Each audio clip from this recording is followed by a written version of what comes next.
एक क्लास में प्रोफेसर कहानी सुना रहे थे कि समुद्र के बीचों बीच एक जहाज डूब रहा था और लाइफ बोट में बस एक जगह बची थी। उस पर खड़े पति ने पत्नी को पीछे धकेला और खुद लाइफ बोट पर कूद गया। पीछे से पत्नी ने उसे चिल्लाकर कहा कि तभी क्लास में प्रोफेसर ने रुककर पूछा, बच्चों तुम्हें क्या लगता है उसने क्या कहा होगा? सभी ने कहा यही कि मैं तुमसे नफरत करती हूँ, धोखेबाज वगैरह वगैरह।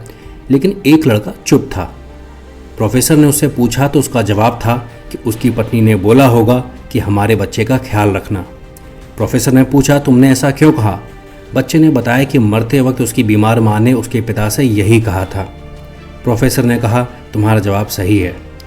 सालों बाद उनकी बेटी को उसके पिता की डायरी मिली जिससे उसे पता चला कि उसकी माँ एक जानलेवा बीमारी से ग्रस्त थी और जीवन के कुछ ही दिन शेष थे।